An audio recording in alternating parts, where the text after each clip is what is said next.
All right, this is a radical refresher.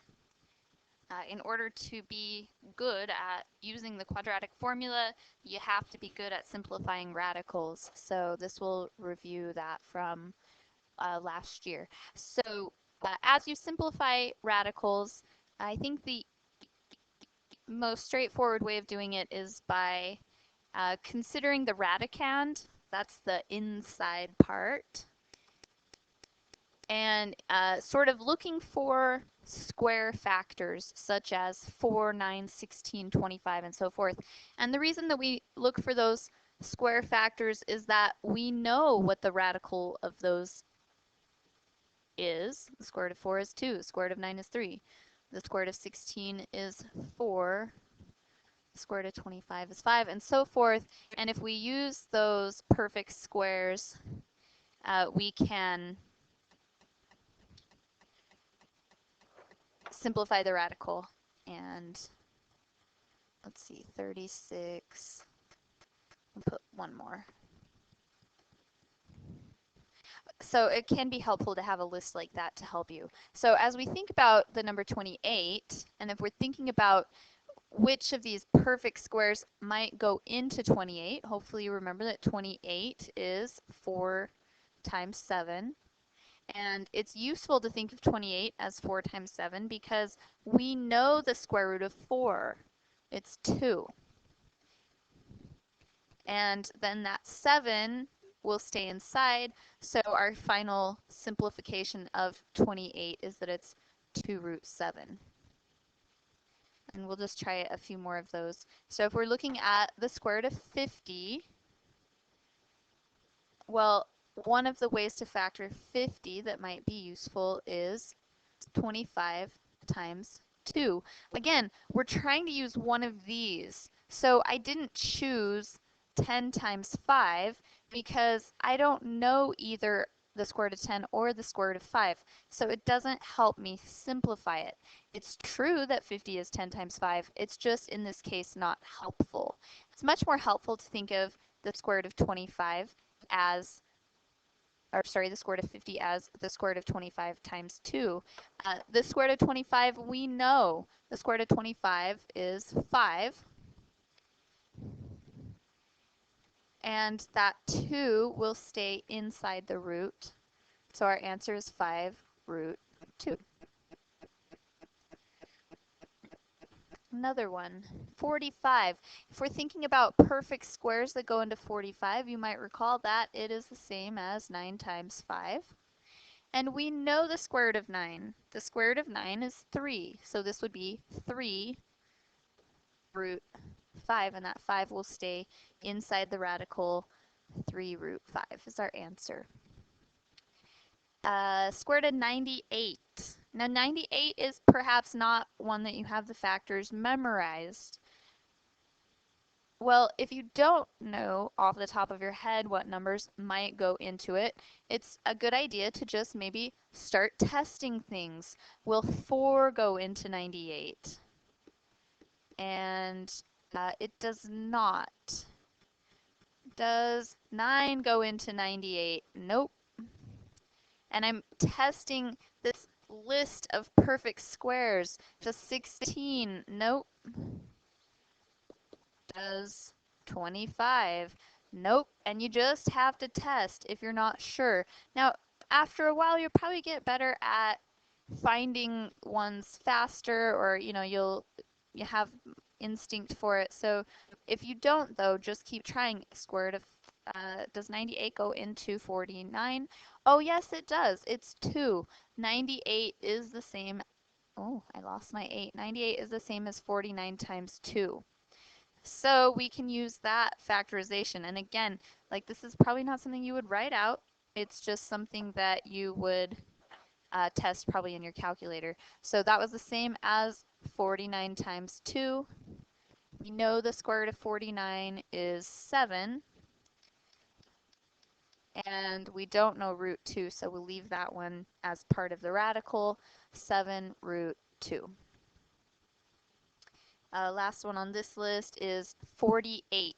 Now I'm going to show you two ways of factoring or of simplifying this one, because most commonly when people see 48, they think to themselves, oh, that's 4 times 12, and 4 is a perfect square.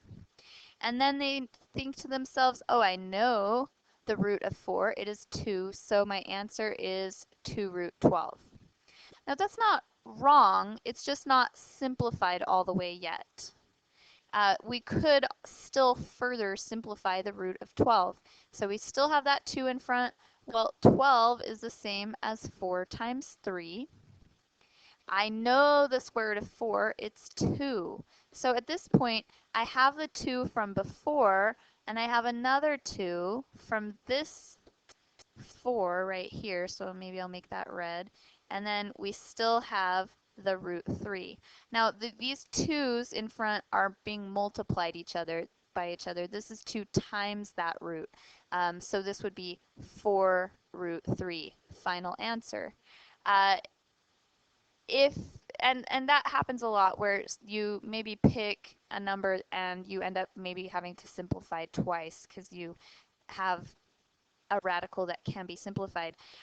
You can avoid that by looking for larger radical or perfect squares that are factors of the number. So for 48, another way of factoring it is 16 times 3.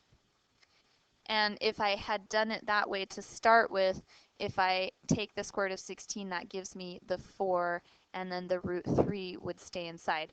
So it's a good idea maybe to check your radical and see if you could simplify it a little bit more like I could of that in that first example. But it's okay. You'll still get to the same answer eventually. It's just you may have to do sort of the process twice. Okay, let's try 2 more. 300. Well, 300 is the same as 3 times 100.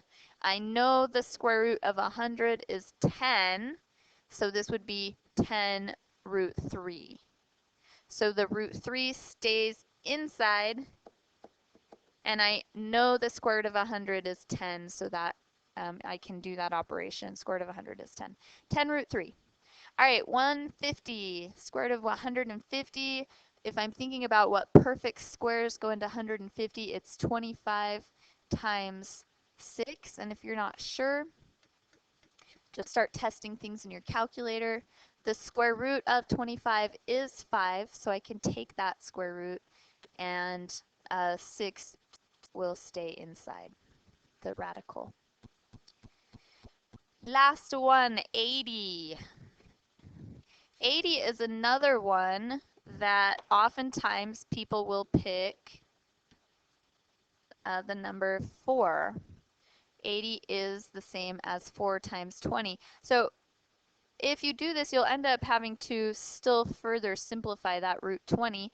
And sometimes maybe it's a good idea, just if you know that 4 goes into a number, it may be a good idea to also just test 16. And in this case, 16 does go into 80. It's 16 times 5. So I can reduce that to 4 root 5. If I had stuck with this, I would end up with 2 times the square root of 20. And I could still further simplify that 20 to a 4 times 5. So another factor of 2 would come out, 4 root 5. So either way, you'll get to the same answer. Okay, so let's look at some that are a little bit more complicated. If I have the square root of 20 divided by 2, well, I can simplify the square root of 20. It's 4 times 5.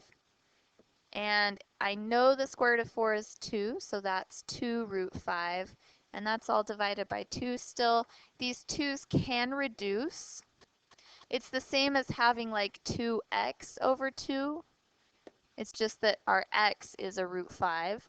And when that reduces, we're left just with square root 5 as our answer. Square root of 72, well, 72 is the same as 36 times 2. And that is over 3. So if we simplify this radical, the square root of 36 we know is 6. So we end up with 6 root 2 divided by 3. And this 6 divided by 3 right here can reduce as 2. So it's 2 root 2. Last one, root 22. Well, the only way to factor 22 is 2 times 11. Neither of those are perfect squares. So everything has to sort of stay inside. I can't simplify the square root of 22. I can't divide into the radical. I can only reduce, the things that are coefficients outside of the radical. So that will just be as simple as it gets. It can't be simplified anymore. Be careful. I have seen people in the past say, oh, that must be equal to the square root of 11. It is not. You can only reduce coefficients. You can't reduce a radicand with a number outside the radical. Okay, a couple more to look at. Simplifying these are written to sort of maybe remind you of what your answers in the quadratic formula might look like. So we have a 10 plus a root 50. Well, root 50 is the same as the root of 25 times 2. So that's a 10 plus square root of 25 is 5. So it's a 5 root 2. And that's all divided by 5. Now when I have a fraction like this 5 divided by 5 applies to both parts. So I have a 10 over 5. That reduces to 2. And then the 5 over 5 reduces to 1. So it's 2 plus the square root of 2. These two things cannot combine. In order to add radicals, you would have to have the same radical part. Like you could add these two things to get 7 root 2, but if you have one that has a radical and one that does not, like our answer, you can't combine them. Whoops. Sorry, I erased part of my answer. Okay, so let's try simplifying a couple more that look like this. 4 minus the square root of 8. Well, the square root of 8 is the same as the square root of 4 times 2. So that's the same as 2 root 2, because the square root of 4 is 2. And so we have this. We can reduce that a little bit. The 4 divided by 2 gives us a 2, and the negative 2 divided by 2 is a negative 1. So there's our answer. The next one is 6 plus root 24 divided by 6. So the square root of 24, we could simplify. 24 is the same as 4 times 6. And if we further simplify that, we could, whoops, no minus there. We could simplify this as the square root of 4 is 2, and then the root 6 stays inside. So this divide by 6 here is applying to both parts. We have a 2 over 6 and we have a 6 over 6. So in this case, the only common factor that we could reduce is a factor of 2. So if I reduce a factor of 2 right here, I end up with a 3. And then I can reduce a factor of 2 in this second term, and that would be a 1 root 6 if I divide that one by the 2. This sometimes is difficult for people to see, and we don't really need this one coefficient. We can leave it as 3 plus the square root of 6 over 3. I'm going to show you one way of looking at it. 6 plus 2 root 6 over 6. One way you could look at it is to factor out a 2, and that leaves a 3 plus root 6 on the top. And if I factor out a 2 on the bottom, it leaves a 3. And when I do that, you can see that those 2's can cancel out, and it leaves us with 3 plus root 6 over 3. Now these 3's can't reduce because there's nothing to reduce with in this second term, so it would just have to stay that way. Okay, switching to if our radical is of a negative number. By definition, I is equal to the square root of negative 1. So if our radical has a factor of -1 in it, it will reduce to an imaginary solution, or it'll simplify to an imaginary number. So if we're thinking about the square root of -16, that's the same as the square root of -1 times 16. This first part, a root of -1, gives me an I, and the second part, root 16, is 4. Now typically we would write the coefficient 4 first and say that this is 4i. So if you recall, square root of 16 is 4. If we have root -16, it's 4i. Imaginary. So if I have the square root of -6, this next line, that's the same thing as -1 times 6 inside the radical. Well, I can't do much to simplify a root 6, but that -1 root will give me an I, so it's I root 6. Square root of -24, that's a -1 times a 4 times a 6. Square root of -1, this first little part is going to give me the I. Square root of 4 is 2, so it's a 2i. And then that root 6 will just stay inside the radical. Okay, so let's look at some of these types that look like we may end up having for the quadratic formula.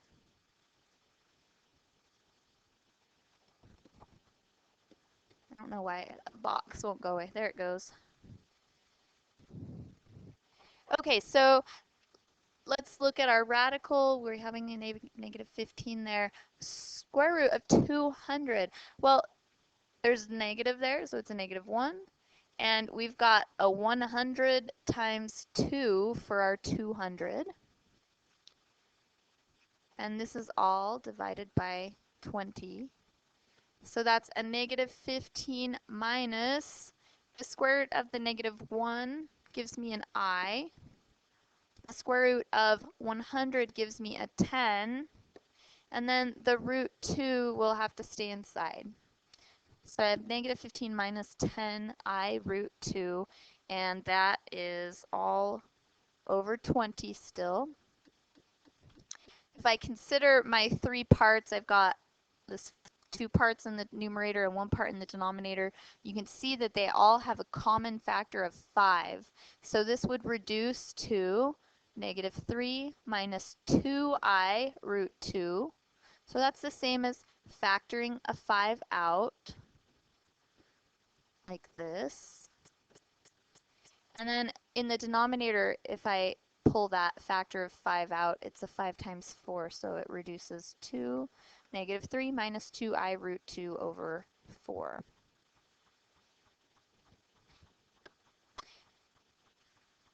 Okay, here's some practice. I think I'll just do a couple of these. I'll just do the ones on the left. Square root of -81, that negative is going to give you an I. And that 81, the root 81 is 9, so it's 9i. Square root of -20, I feel like we did this one a second ago. No, it was a 24. Square root of -20 is, let's see, -1 times 4 times 5. So we would have an I and a 2 from the 4, and that root 5 would stay inside. Maybe one more. Square root of -54, we've got a -1, we've got a 9, and we've got a 6. So it'd be a 3i root 6. The 9 gives us the 3, the -1 gives us the I, and root 6. Okay, a couple more. We won't do all of these. 3 plus, I'm thinking of 27. 27 is 9 times 3. It's also negative. So from the 9, I get a 3. From the negative, I get an I and a root 3. This is all over 6. All of those parts, those 3 parts, have a factor of 3. So it'll be 1 plus 1i root 3 all over 2.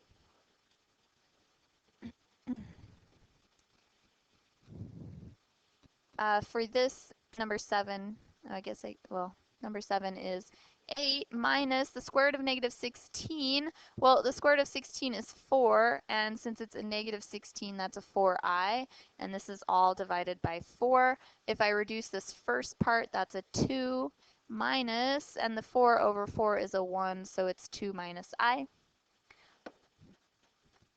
One more. I'm going to skip that one. 6 plus the square root of negative 32 all over 4. Well, we have 6 plus, if I'm thinking about 32, that's the same as negative 1, 16 times 2. Maybe you were thinking 4 times 8. If 4 goes into it, it's not a bad idea to just test 16 really quick. That's all over 4.